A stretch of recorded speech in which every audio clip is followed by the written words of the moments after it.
Então, agora, dessa vez no capítulo 6 do livro Boa Nova, capítulo esse que é muito interessante, a começar do seu título, que chama Fidelidade a Deus. E é uma questão assim que a gente tem muitas dúvidas, inclusive, porque eu garanto que todo mundo já chegou a ver, às vezes viajando pela estrada, em algum para-choque de caminhão, aquela frase, Deus é fiel. E aqui nesse capítulo é a contrapartida disso, porque chama fidelidade a Deus, pois se Deus já é fiel, e nós? Então é acerca disso que Humberto de Campos vai narrar nesse capítulo 6 do livro Boa Nova. Lembrando que o livro Boa Nova conta com 30 casos que Humberto de Campos recolheu naquela atmosfera do mundo espiritual para trazer para nós encarnados acerca de fatos da vida de Jesus e daqueles que conviveram com ele, que não chegaram até nós pelos evangelhos. Porque não dá para registrar tudo através da escrita, nós assim o sabemos. E ele teve que selecionar, ou seja, há mais. E é isso que ele nos mostrou em algumas outras obras, como por exemplo, Lázaro Redivivo, a gente vai ter alguns, a gente vai ter outros, por exemplo, no livro novo, editado pela FEB, que faz um compilado, livro esse chamado No Roteiro de Jesus, que é uma sequência das mensagens desde Jesus petitinho até ele mais velho, falando dessas mensagens que Humberto de Campos recolheu no mundo espiritual. Então é um livro que cabe a gente dar uma olhada depois para se inteirar um pouco mais. Mas para a gente começar as reflexões da noite de hoje, vale a pena nós relembrarmos um pouquinho do capítulo anterior, que era aquele capítulo que ia falar sobre os discípulos. E nós percebemos que naquele capítulo também foi dito acerca das dificuldades que eles iriam enfrentar, das questões de que eles seriam entregues e eles teriam assim que se manter firmes. E foi isso que a gente refletiu. E esse capítulo 6 é um desdobramento daquele 5. E o que acontece? Depois daquelas pregações onde o mestre falava sobre os esforços necessários para seu reino, surgiu dentro do colégio apostólico um movimento um pouco diferente.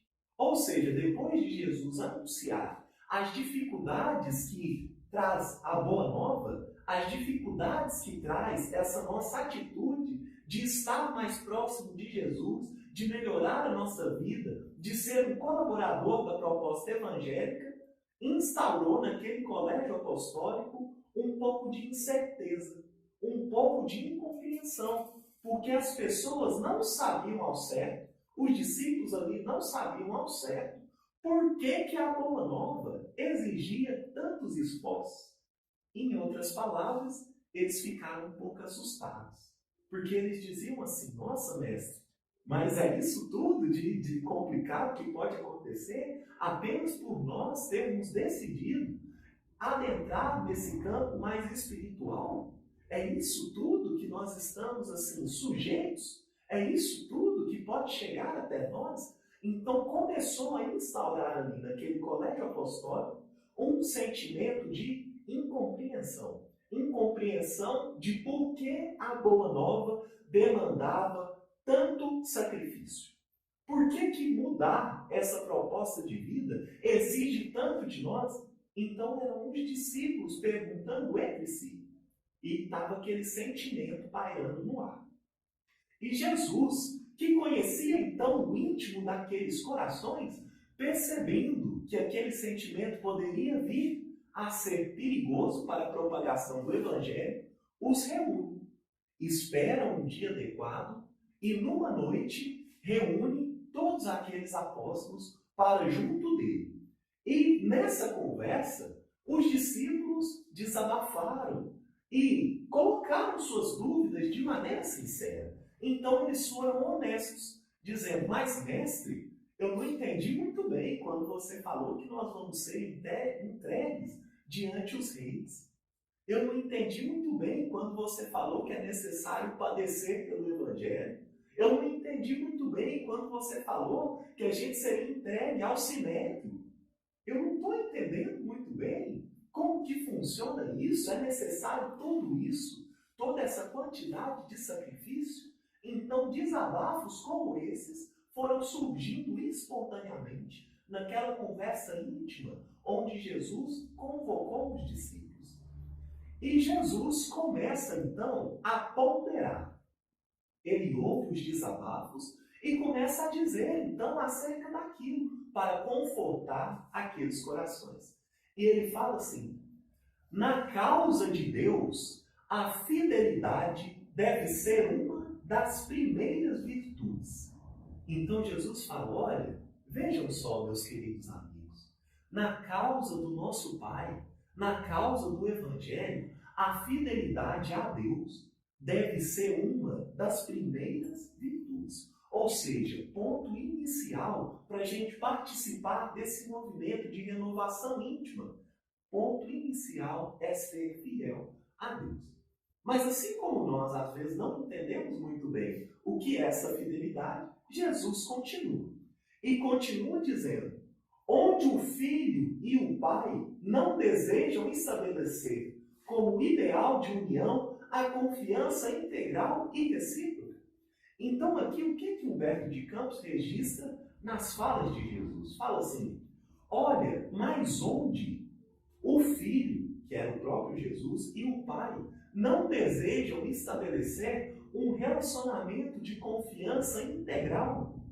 Ou seja, é uma chamada para os discípulos, dizendo assim: eu e meu Pai queremos ter com vocês um relacionamento de confiança. Um relacionamento onde vocês possam contar conosco e nós possamos contar com vocês. E talvez, ou melhor, com toda certeza, é por isso que Jesus escolheu se manifestar publicamente a primeira vez numa festa extremamente simbólica, que nós conhecemos como a transformação da água em vinho nas bodas de Caná. Bodas é um casamento. Por que será que Jesus escolheu justamente um casamento para se manifestar a primeira vez ao público? Porque isso está repleto de símbolo. E o símbolo é: Jesus quer ter um relacionamento conosco. E é por isso, por exemplo, que o apóstolo João, no livro de Apocalipse, vai dizer para nós que Jesus é o noivo e a terra a noiva.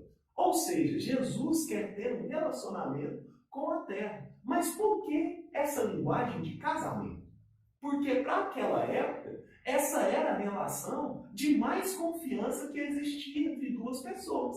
Era a relação de maior companheirismo, era a relação do casamento. Então o símbolo é que Jesus é o noivo e a terra e todos nós somos a noiva de Jesus. E se a gente lembrar nos casamentos, mas principalmente naquela época, quem prepara a festa de casamento é o noivo e seus pais. Ou seja, Jesus, enquanto essa simbologia do noivo, e seu pai preparando a festa, que é Deus, estão aguardando só a noiva. E a gente está num atraso. A gente está num atraso nesse relacionamento. Mas é justamente por isso, então, dessa fidelidade, que Jesus vai dizer assim: o filho e o pai desejam uma relação de confiança integral. Ou seja, esse é o ponto da fidelidade. Mas Jesus continua dizendo o seguinte: nós não podemos duvidar da fidelidade do nosso Pai para conosco. Ou seja, da fidelidade de Deus, a gente não pode duvidar. Deus está sempre por nós. Deus sempre colabora conosco e a providência divina também. Então, acerca disso, nós não podemos ter dúvidas. Por isso que, como está registrado inclusive na Bíblia, Deus é fiel. E Ele sempre foi. Entretanto, nós, aí é um pouco mais complexo, pois nós nos enganamos. E é exatamente por isso que Jesus tem algumas palavras interessantes. Porque ele coloca assim: olha, não é possível um servo servir a dois senhores. Ou seja, quando eu sirvo a dois senhores, eu estou sendo o quê? Infiel. Eu não estou tendo fidelidade para com Deus. Só que nós imaginamos que os outros senhores são apenas quando nós consideramos outras divindades. Mas não é apenas isso. Sabe por quê? Tem pessoas que, apesar de não elegerem um outro Deus, elegem coisas materiais no lugar de Deus. Isso é servir a dois senhores. Pessoas que amam tanto os recursos financeiros quanto, por exemplo, as questões espirituais, está servindo a dois senhores. Porque ela está colocando a importância do recurso material tanto quanto a de Deus. Ou seja, ela serve a Deus e a Mamon, que é o Deus da riqueza. Então, quando Jesus fala não se pode servir a Deus e a Mamon, Mamon significa riqueza. E nós ainda hoje precisamos ouvir esse ensinamento, arejá-lo na nossa mente para interpretá-lo no nosso dia a dia e cotidiano. Mas Jesus diz mais. Ele diz assim: a dedicação de Deus nos cerca enquanto espíritos desde o primeiro dia. Ou seja, desde quando nós fomos criados. Deus é fiel a nós, Deus vela por nós, Deus nos ama. Desde o primeiro dia Ele nos cerca com o seu amor e com a sua fidelidade. Isso tem que ser levado em consideração. E é por isso que Jesus diz assim: ainda não o conhecíamos e Ele já nos amava. E acaso poderemos desdenhar a possibilidade da retribuição?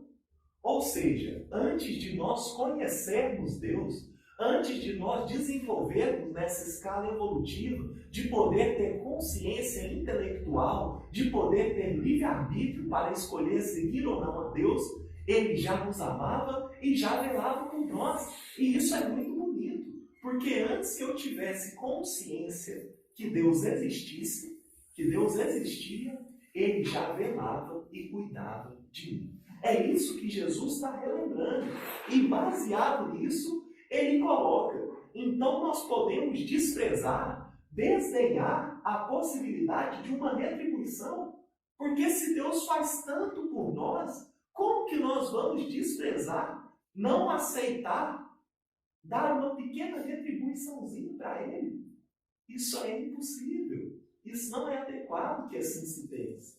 Então nós precisamos ter claro em nós que Deus nos dá muito mais do que a gente merece. E quando é necessário que a gente colabore um pouquinho com Ele, nós não somos capazes. A gente foge, a gente é infiel, a gente trai Ele, a gente trai os seus ensinamentos. E aí Jesus fala: não seria, quando assim o fazemos, repudiarmos o título de filhos amorosos? Então, quando nós somos infiéis a Deus, nós não estamos recusando o título de filho amoroso? Porque o que acontece? Quando, por exemplo, eu tenho um filho onde uma mãe dedicou a vida toda a ele, cuidando, amparando, deixando de fazer as próprias coisas em prol dela para o seu filho, quando aquele filho cresce e não reconhece, nós falamos que aquele filho é ingrato, que ele não teve fidelidade à sua mãe. Só que Deus faz muito mais do que qualquer mãe que nós conhecemos, do que qualquer família que nós conhecemos.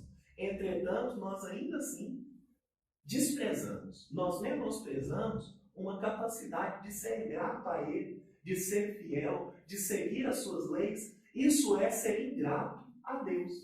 E Jesus fala o seguinte: o fato de nos deixarmos absorver nesse afastamento favorece a negação. Então, quando a gente vai deixando ir para longe, vai deixando que a gente se afaste de Deus, fica mais propenso que a gente possa negá-lo. Então, nós não devemos deixar com que esse afastamento aconteça. Nós devemos estar vigilantes para que a gente possa se manter fiel. Pois se mesmo em um relacionamento nós temos que estar vigilantes para manter os nossos votos com o nosso companheiro, com a nossa companheira, com Deus da mesma maneira. Nós temos que estar atentos para que a gente consiga manter o nosso compromisso com a divindade. E nesse instante, todos os discípulos estavam atentos. Então eles estavam atentos nessas palavras de Jesus e o mestre, aproveitando, acrescenta, diz mais. E ele fala assim: tudo na vida tem o preço que lhe corresponde. Se vacilais receosos ante as bênçãos do sacrifício e as alegrias do trabalho, meditai nos tributos que a fidelidade ao mundo exige. O que aqui Jesus está dizendo? Veja só, tudo que nós fazemos no mundo tem um preço. Tudo que a gente faz tem o seu preço. E se nós, então, escolhemos por conta própria seguir as questões do mundo, ou, em outras palavras, ser fiel ao materialismo, às questões mundanas e baixas, qual não é o preço tributário disso que cai sobre nós? Qual não é o preço da infelicidade, da desilusão, de quando nós percebemos que nós equivocamos na nossa escolha? É sobre isso que nós precisamos refletir no dia a dia, porque tudo tem o seu preço. Então, se eu não estou sendo fiel a Deus, a pergunta que eu devo fazer é: eu estou sendo fiel ao quê? Se eu estiver sendo fiel apenas a mim, é o egoísmo. Se eu estiver sendo fiel às coisas, é o materialismo. Então, nós temos que perceber sobre isso. Se eu estiver sendo fiel apenas ao meu irmão, em detrimento de Deus ou de mim mesmo, é um processo obsessivo. Então a gente tem que estar atento a essas coisas, porque Deus é o centro das nossas vidas e nós não podemos tirar Ele desse lugar que lhe é de direito, porque eu não conseguiria ocupar o lugar de Deus. Eu mal aguento os meus mesmos problemas, os meus próprios problemas. Quiçá, se eu tivesse que lidar com os problemas do meu quarteirão, nem da minha cidade, mas do meu quarteirão, não conseguiria. E Deus auxilia e ama e ampara os problemas, não da Terra, mas do universo inteiro, de todos os espíritos em evolução. Então ele tem um lugar central, que lhe é de direito, e nós devemos ser fiel a ele.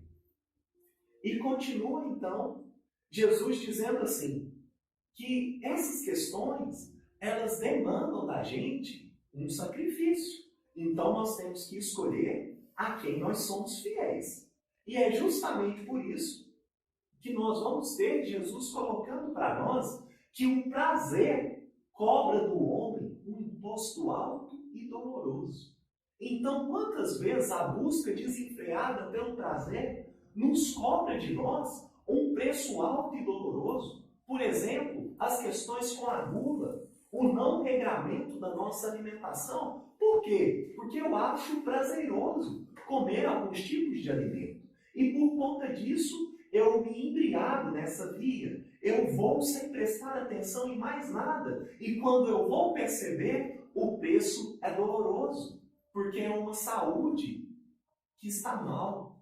É uma questão do peso que está exacerbada. É algo que vai prejudicar a mim mesmo. Entretanto, enquanto eu estou na busca do prazer, isso eu não percebo. É lógico que eu dei um exemplo aqui da gula, mas é algo tranquilo até. Nós temos outros tipos de vício que nos dão prazer ilusório. Porque o vício, ele tem uma característica interessante. É o prazer imediato, seguido de um desalento. Então, no momento, é muito prazeroso, é muito bacana. Mas passa um tempo, aquilo já não sacia. Vem atrelado de infelicidade, vem atrelado de amargor. Ou seja, é um preço, um imposto muito alto e doloroso que essa busca pelo prazer no mundo nos cobra. Por exemplo, a vaidade, que é um prazer. Nós vamos ter muitas pessoas que vão avançando na maturidade do corpo físico e não aceitam a velhice. E nesse sentido, é um preço muito doloroso, porque a pessoa deixa de sair de casa, deixa de rever amigos, deixa de ver familiares, porque acredita que não está em um padrão elegido pela vaidade e pelo prazer de querer ser bonito sempre. Isso nós temos que nos atentar, porque é um preço muito alto, é um preço que não vale a pena pagar. E é sobre isso que nós temos que ter atenção. E assim, os discípulos foram assimilando essas ideias novas que Jesus ia colocando naquela conversa íntima. Então eles foram compreendendo. E por conta disso, eles começaram então a contar casos de amigos. Então eles falavam mais ou menos assim: mestre, tu tens razão, porque eu tenho conhecido que de tanta mesquinhez, que de querer tanto ter a posse do dinheiro, deixou de suprir as coisas necessárias e acabou morrendo. Enquanto o outro vai dizer assim: eu conheço um outro amigo que por conta da busca desenfreada do prazer, acabou ficando sem amigos, sem família. Então os discípulos foram contando muitos amigos deles que se enganaram perante as ilusões mundanas. Porque os discípulos estavam compreendendo. E nós, se nós pararmos para pensar, nós temos muitos conhecidos também que nós percebemos que aquela pessoa caminha rumo ao abismo e nós tentamos alertá-la, mas ela não percebe, porque ela está numa busca do prazer desenfreado. Ela está numa busca do prazer sem reflexão. E apesar dela não perceber, nós temos uma lei que vigora no universo, que é a lei de causa e efeito. E se a causa não é muito boa, o efeito também não vai ser muito bom. Então ela não vai poder fugir dessas consequências que virão até ela fruto dos seus atos, fruto dos seus pensamentos, fruto dessa busca que ela tem pelo prazer. E é por conta disso que Jesus pergunta satisfeito após ouvir isso. Então, depois, isso aí é cada pessoa que entra, gente. O espírito amigo novo, aí é cada amigo que entra, eles abrem a porta e depois ele fecha. Vou fechar. É, para deixar todo mundo entrando à vontade. E aí, o que acontece, pessoal? Jesus, depois de ouvir esses relatos, pergunta então, satisfeito. Por que satisfeito? Que ele começou a perceber que os discípulos compreendiam aquelas histórias, que eles compreendiam então onde foi o erro de cada um dos seus amigos. E assim o mestre, que não perdia nenhuma oportunidade de ensino, pergunta satisfeito: não achais enorme o tributo que o mundo exige dos que se apegam aos gozos e riquezas? Então, ajudando eles na reflexão. Pois bem, vocês me contando isso, vocês não acham que é muito caro o preço daquelas pessoas que se apegam à riqueza? Ou um conhecido nosso, contemporâneo, inclusive, da cinematografia, que nós conhecemos como o ator Jim Carrey, aquele que fez muitos filmes como Ace Ventura, Todo-Poderoso, Máscara. Nós podemos perceber que hoje ele anda um pouco afastado das telinhas. Mas é porque ele caiu num caso de depressão muito grave.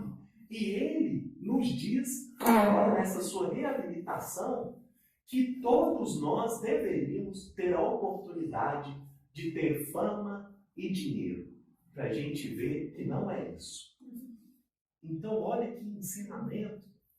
Então, ele nos dizendo, olha, todo mundo, eu gostaria que todo mundo tivesse a oportunidade de ter fama e dinheiro, ser famoso e rico, para perceber que não é isso. Não é isso. Então nós vamos aprendendo com as lições do dia a dia. Isso que Jesus está nos dizendo. Não é um tributo, um preço muito alto que nos cobra a gente ter essa perseguição às coisas materiais e mundanas. Se o mundo, então, pede tanto de nós, por que não poderia Deus pedir-nos lealdade no coração? Então, se o mundo, com suas coisas passageiras e transitórias, nos pedem tanto, nos exige tanto, nos cobra tanto, a ponto de nos enlouquecer, por que Deus não pode pedir um pouquinho de lealdade? Ele que só nos ajuda, nunca nos ataca. Isso é algo que nós devemos refletir, porque nós dedicamos tanto para as questões do mundo, nós dedicamos tanto acerca do nosso emprego, tanto acerca do recurso financeiro, tanto acerca de um automóvel, tanto acerca da conquista de uma casa própria, e a gente não pode dedicar um pouquinho de lealdade a Deus. Mas a gente dedica antes de reencarnar, né? Antes de reencarnar. Aí depois de dar uma esquecidinha, né? Isso. Depois de dar uma esquecidinha, nós esquecemos dos compromissos aceitados na esfera superior. E como nós tínhamos feito o compromisso, quando a gente não cumpre o compromisso, há uma consequência. Há uma consequência. E aí, continuando, Jesus diz assim: trabalhamos agora pela instituição divina do reino na terra. Ou seja, comentando com os discípulos, nós trabalhamos hoje para a instituição do reino divino na terra. Mas, desde quando estará o Pai trabalhando por nós? Ou seja, hoje, finalmente, eu decidi adentrar numa causa de caridade, colaborar numa ação assistencial, participar de um estudo acerca do Evangelho. Hoje nós conseguimos, nós estamos fazendo isso. E nós, às vezes, nos orgulhamos disso, né? Enchemos o peito para falar. Você não sabe quantas pessoas eu ajudo no trabalho da sopa? Você não sabe quantos assistidos tem na minha casa? Você não sabe que trabalho bonito que eu faço com as crianças? Entretanto, e Deus? Há quanto tempo Ele trabalha por nós? Porque nós só começamos a colaborar pouco para Ele nos últimos tempos. E ainda assim, não nos enganemos, pois nós sabemos que não existe caridade para o outro. A caridade é sempre para nós mesmos. Então nós ajudamos alguém, mas na verdade nós estamos ajudando muito mais a nós mesmos. E é isso que Kardec não cansa de dizer, juntamente com os espíritos na codificação. Ainda assim, nós nos achamos gloriosos. Então temos que nos manter atentos. E é justamente por isso que a gente não consegue imaginar há quanto tempo Deus trabalha por nós, que na resposta da questão 21 de O Livro dos Espíritos, nós vamos encontrar que Deus é o modelo de amor e caridade e nunca esteve inativo. Ou seja, não há ponto do tempo, ponto da criação que eu consiga abranger com o meu pensamento para imaginar Deus sem fazer nada. Deus nunca esteve inativo. É isso que vão nos dizer os Espíritos na questão 21. Olha que coisa grandiosa. Olha que coisa assim, bonita, coisa bela. Porque Deus trabalha pelos seus filhos desde sempre. A gente não consegue imaginar um ponto onde Deus não estivesse velando por nós e nos amando. Nos dando oportunidades com misericórdia, com perdão. A gente não consegue imaginar. E nesse momento dessa conversa, então, um discípulo se destaca, Tiago Menor, aquele que era filho de Alfeu. E ele vai contar, então, a história de um amigo dele, um amigo de Tiago Menor, que tinha pensado em seguir Jesus. Então ele fala, Jesus, você não sabe que tinha um amigo meu que estava pensando em seguir o Senhor junto comigo. Mas sabe o que ele me falou? Ele declarou que o reino, pregado pela sua bondade, está cheio de muitos obstáculos e que ele vai mostrar para nós apenas quando Deus nos ver na vitória e na ventura. Ou seja, ele está falando assim, olha, eu até gosto desse Jesus, das coisas que ele fala, mas eu tenho muito medo, esse negócio sacrifica demais, gente. Muita coisa tem que mudar, tem que deixar muito obstáculo. Eu acredito num Deus que deve mostrar-se a nós somente na vitória e na ventura. Ou seja, se eu estou na causa de Deus, na minha vida tem que ter só progresso, só ventura, só oportunidade, só coisa boa, o que é isso? E foi exatamente por isso que ele não quis seguir Jesus. Então Tiago Menor, filho de Alfeu, comentava isso com o mestre. E o mestre disse assim, Tiago, nem todos podem compreender a verdade de uma só vez. Ou seja, Jesus acalenta aquele coração. E isso serve para nós ainda hoje. Porque o quanto nós ficamos entristecidos quando nós dizemos algo a alguém e nós queremos que essa pessoa se modifique da noite para o raiar do dia. Nós queremos acordar e ver tudo mudar. Mas não é isso que acontece. E é por isso que Jesus diz essa fala muito atual. Nem todos podem compreender a verdade de uma só vez. Olha o nosso próprio exemplo. Porque há quantas encarnações será que custou para os nossos mentores espirituais para nos trazerem numa terça-feira à noite para ouvir do Evangelho?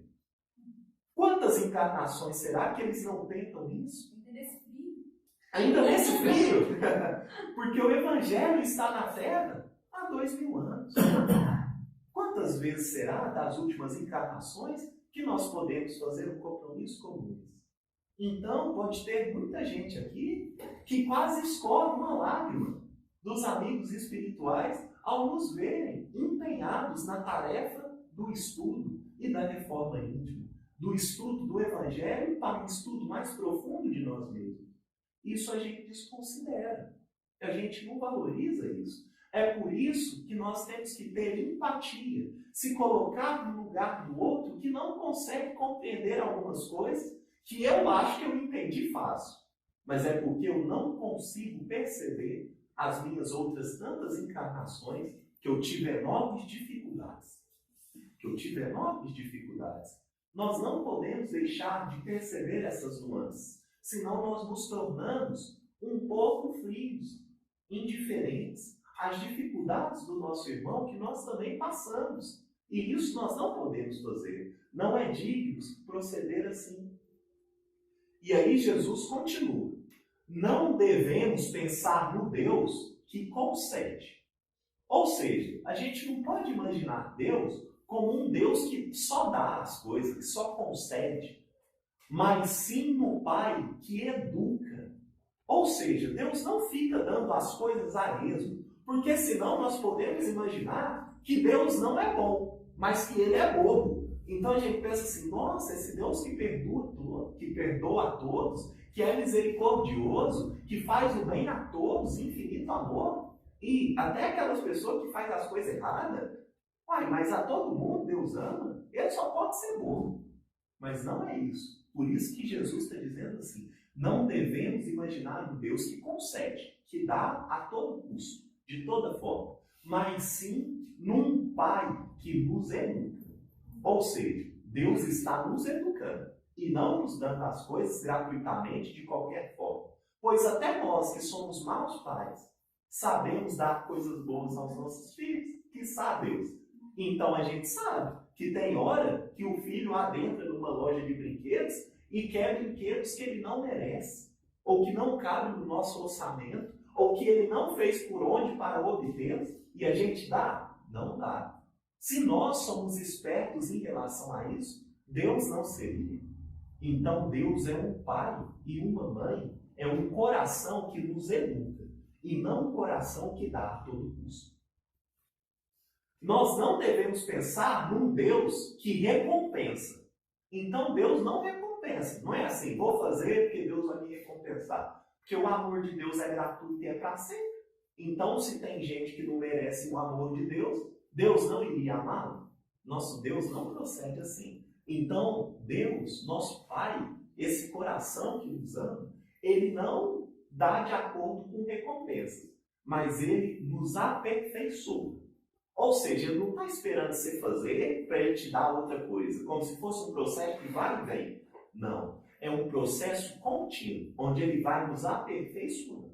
Nada se joga fora de nós. Porque Deus é o divino escultor de espíritos imortais. Então Ele consegue retirar o máximo de nós. E é isso que nós não podemos esquecer. Senão nós podemos cair na ilusão de pensar que nós temos coisas que podem ser, jogadas fora.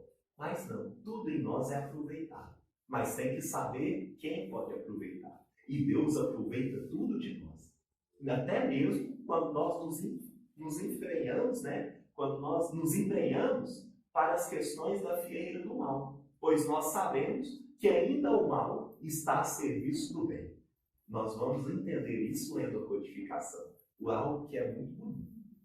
E aí Jesus continua, que daí segue que a nossa batalha pela redenção tem que ser perseverante e sem trégua. Então a nossa batalha para o aprimoramento de nós mesmos tem que ser perseverante, ou seja, sempre firme e sem trégua, sem descanso, todo dia um pouco mais. Ou como vai nos dizer Emmanuel em uma de suas mensagens, olha, sempre à frente, mesmo que seja 1 milímetro por dia. Então nós devemos estar sempre à frente, sempre perseverantes, confiantes, porque Deus é por nós. E é justamente por isso que Paulo vai colocar, se Deus é por nós, quem será contra nós? Ele coloca isso em uma de suas cartas. Então nós podemos ter essa clareza. Mas ainda assim, dentro da reflexão dessa noite, até esse ponto aqui, quando nós falamos de fidelidade a Deus, a gente não sabe como, né? O que é esse tal de fidelidade? Como é que faz para ser fiel a Deus? Porque ser fiel a um companheiro ou uma companheira afetiva, eu sei. É só cumprir os votos e não está aí. Então nós estamos ali honrando os nossos compromissos, estamos nos esforçando, estamos sendo fiéis ao nosso relacionamento. Mas e no nosso relacionamento com Deus? Como deve ser? Porque Jesus diz assim, acima de todas as coisas, é preciso ser fiel a Deus, ou seja, sobretudo. E, se não fosse o bastante, nós podemos recorrer mesmo no Evangelho, no capítulo 22 de Mateus, versículo 37, onde Jesus, respondendo um fariseu acerca da lei, diz o seguinte, amarás o Senhor teu Deus com todo o teu coração, com toda a tua alma, com toda a tua mente. Este é o primeiro grande mandamento. Ou seja, a primeira coisa é amar a Deus sobre todas as coisas. Essa é a primeira coisa. Mas como que ama a Deus? Porque eu não consigo nem tocá-lo. Às vezes eu não consigo vê-lo. Eu não consigo abraçá-lo. Não sei dar um beijo em Deus. Como que funciona esse negócio de amar a Deus? E aqui Jesus nos dá uma dica. Ele diz assim, o discípulo da Boa Nova tem de servir a Deus, servindo a sua obra neste mundo. Ou seja, como que eu amo a Deus? Como que eu sou fiel a Deus? Sendo fiel à sua obra, servindo a sua obra. E qual obra de Deus que é maior do que os seus filhos? E nós sabemos fazer isso, porque uma mãe, às vezes, que passa por dificuldade de alimentação, e ela ganha um pão, se o filho estiver com fome, ela deixa de comer para dar o pão ao filho. E se alguém dá o pão para o filho, ela se regozija. Ela sente prazer, ela sente alegria, satisfação, porque ela sabe que alguém amado está recebendo carinho, está recebendo amor. Deus não seria assim? Será que Deus não acha maravilhoso quando nós ajudamos os seus filhos? Os nossos irmãos? Ele também se regozija. Ele também acha um barato, uma beleza. Por quê? Porque é justamente eles que precisam. Deus não precisa de nada não, gente. Então não tem sentido servir a Deus. Quem precisa somos nós, os seus filhos. Então, como diz Jesus, o discípulo da Boa Nova tem de servir a Deus, servindo a sua obra neste mundo. É assim que nós servimos a Deus. Ou nas palavras de João, em uma de suas epístolas, ele diz assim, como vós podeis dizer que ama a Deus que não vê, se não consegue amar o seu irmão que vê? Não tem sentido. Como que eu posso dizer que sou fiel a Deus que eu não vejo, se eu não consigo ser fiel ao irmão do meu lado, que convive comigo diariamente e eu vejo? Não tem como. Não tem como. E nesse momento, então, André, irmão de Simão, se levanta e diz, mas mestre, estou entendendo da questão da fidelidade, mas eu estou doente, eu estou enfermo, como eu posso ser fiel a Deus? Então André fala assim, eu entendi, mestre, que isso é muito importante, mas eu nos últimos dias estou acometido de uma doença, uma enfermidade, como que eu posso ser fiel a Deus? Ou seja, André pergunta como nós, que a gente fala, às vezes a gente está lá na nossa cama e deitado, nossa Deus, hoje eu estou numa dor de cabelo, como é que eu vou fazer? Hoje não vai dar para trabalhar, não. Como que eu faço para ser fiel aqui deitado na minha cama? Como é que faz isso? Então André ele foi sincero, perguntou como nós, algo que também passa na nossa mente. E Jesus responde assim, André, nos dias de calma, é fácil provar a fidelidade e confiança. Ou seja, nos dias que está tudo bem, é simples provar que você é fiel e confiante. Não se prova, porém, dedicação verdadeira, senão nas horas de tormento, em que tudo parece contrariar e perecer. Ou seja, ele está dizendo assim, André, na hora que está tudo bem é muito simples, é muito fácil ser fiel a Deus. Mas e quando é a hora da tormenta? Quando é a hora da amargura? Quando parece que tudo ao nosso redor vai contra nós e nos faz perecer? nos faz se sentir aflito. Esse momento é mais difícil. E aí Jesus continua. André, se algum dos teus dias os seus olhos se fecharem para a luz da terra, serve a Deus com a tua palavra e com os teus ouvidos. O que ele está dizendo? Veja, André, se um dia você não puder utilizar mais da sua visão, se você ficar cego, será cometido da cegueira, use então sua palavra e os seus ouvidos. E se ficares mudo, toma a si mesmo a charrua valendo-te das tuas mãos. Ou seja, você perdeu a visão. Você usa da palavra e da audição. Mas se você ficar mudo, ainda não desista. Use das tuas mãos. E ainda que ficasse privado dos olhos, da palavra, das mãos e dos pés, ainda assim poderia servir a Deus com a paciência e a coragem. Porque aquele que não tem os recursos físicos, sendo paciente e crendo em Deus, exerce também a evolução, servindo silenciosamente como mensagem inspiradora para aquelas pessoas ao redor que a observam. E nós conhecemos pessoas assim. Nós falamos como fulano, ciclano, beltrano, com todos esses problemas, com todas essas aflições, as doenças, as enfermidades, mesmo as deficiências do corpo físico, persegue esse ideal do Evangelho, segue perseverante como? E ele, perseverando, serve de exemplo a nós. Porque quando nós pensamos que não vamos dar conta, nós lembramos dessas pessoas. Nós lembramos dessas pessoas. Então, um exemplo disso que conviveu conosco, né? Gerando Mendonça. Isso, gigante deitado. Gigante deitado. Que exemplo de pessoa, que espírito aqui, né? Então, nosso amigo de Ituiutaba, para quem não conhece, era uma pessoa que ele mexia apenas as cordas vocais, a boca, né, e os olhos. Nada mais ele mexia. E ele era um exímio palestrante. E ele até brincava, certa vez, conta-se que num diálogo com o Divaldo, ele falava assim: Divaldo, eu sou mais querido do que você. Porque quando você termina a sua palestra, as pessoas batem palma. Mas quando eu termino, eu saio carregado dos lugares. Então, o que acontece? Dizendo para nós que, veja só, é possível servir mesmo em meio à tormenta. É possível servir mesmo com as dificuldades materiais, porque o nosso coração e o nosso espírito está voltado a Deus. E é justamente por isso que Jesus continua dizendo que a virtude é o verbo dessa fidelidade, que nos conduzirá ao amor dos amores. Ou seja, é a virtude que vai nos conduzir a Deus. Deus que é o amor dos amores. Então, se a gente procura um amor na vida, é porque nós não conhecemos Deus, porque Ele é o amor dos amores. E nesse momento, então, todos se emocionam. Diz aqui Humberto de Campos que alguns discípulos choravam, estavam profundamente emocionados. E eis que em um só som, todos juntos, dizem assim: Senhor, seremos fiéis. Então todos os discípulos, num coro, após ouvir aquela pregação de Jesus, aquela conversa, dizem num único som: Senhor, seremos fiéis. E Jesus sorri, compassivo e compreensivo. Por quê? Porque ele sabia da intensidade da luta que seria travada por eles. E conhecia também a fragilidade que são as promessas humanas.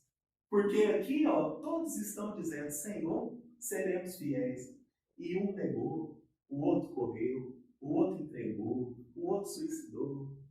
Então a gente vai vendo que depois de dizer isso aqui, Senhor, seremos fiéis. E eles estavam sendo verdadeiros. Porque às vezes nós fazemos promessas e votos e nós não estamos mentindo. Mas nós ainda não temos a robusteza moral para cumprir com as nossas palavras. Então, a fragilidade humana, Jesus já conhece.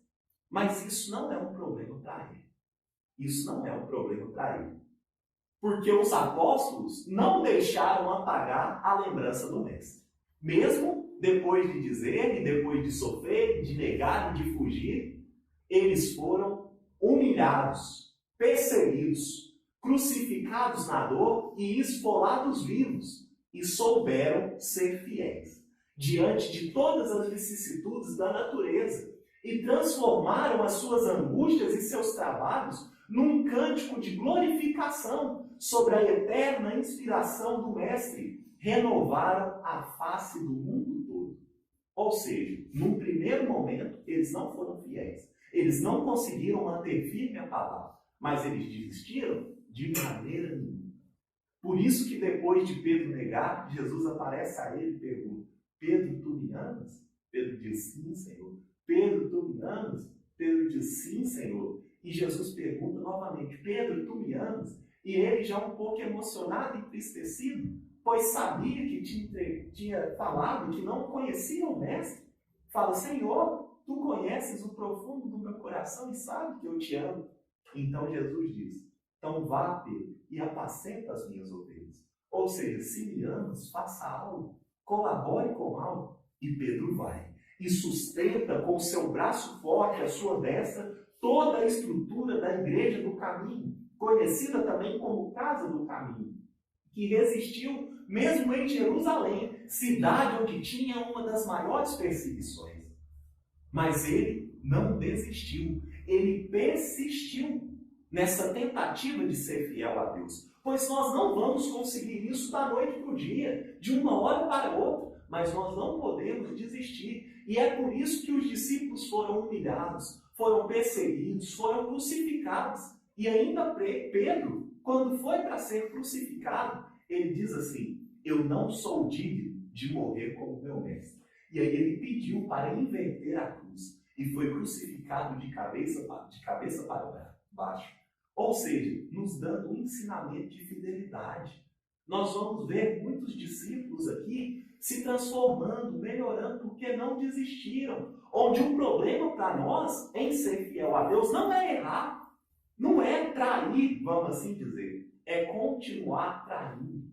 Não é errar, é continuar no erro. Foi por isso que os discípulos conseguiram mudar a história do mundo, levando um sentimento de força para mesmo aqueles que não conheceram Jesus encarnado. Pois tudo que nós conhecemos do Mestre foi graças a esse colégio apostólico, que propagou a mensagem.